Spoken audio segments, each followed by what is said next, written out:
बंधुओं, जिस संसार में आप रह रहे हैं उसमें कोई सार नहीं है।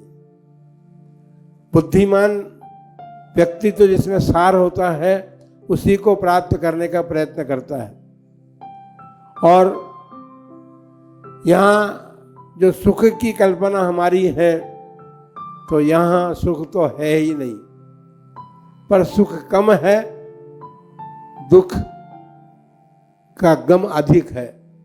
क्योंकि संसार का प्राणी जो है यहाँ पर इष्ट वियोग, अनिष्ट संयोग और तन के रोगी, दीन दरिद्रता, और सबसे बड़ी बात ये कि कलहारी नारी मिल जाए तो बड़ा दुख होता है। और अंतिम दुख, सबसे बड़ा दुख तो ये है कि कहीं बैरी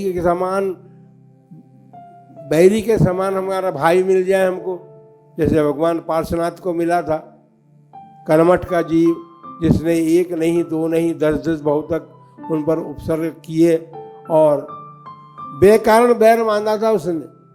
तो ऐसे बहुत से कारण हैं, ऐसे बहुत से जीव हैं, इस सभा में उपस्थित भी बहुत से जीव हैं जिनका किन्हीं के साथ मित्रता का संबंध है, किन्हीं के साथ बैर बंधा हुआ है, और न जाने इस भाव में नहीं पूर्व भाव में भी बैर बंधा हुआ हो सकता है। ऐसे भी जीव यहाँ पर हो सकते हैं।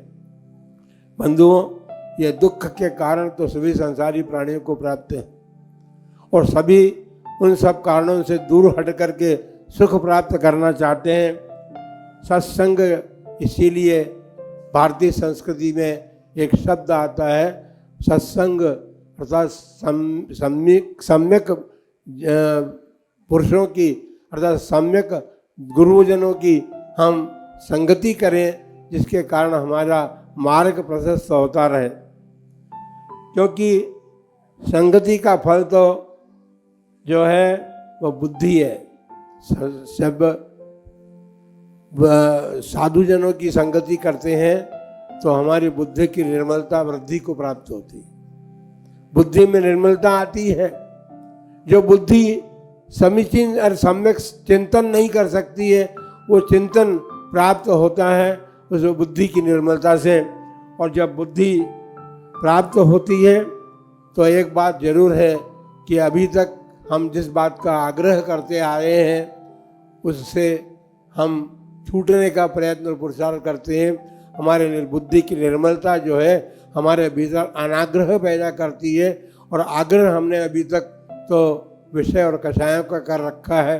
विषय और कषायों के आग्रह से हम छूटने के लिए सत्संग करते हैं, बुद्धि की निर्मलता प्राप्त होती है, और उससे हमें अनाग्रह से छूटने का अवसर मिलता है। इसलिए आग्रह संसार में रहने के प्रति हमारा बना हुआ है अभी तक। हम तो यही कहेंगे, क्योंकि हमको कोई दिखाई नहीं देता।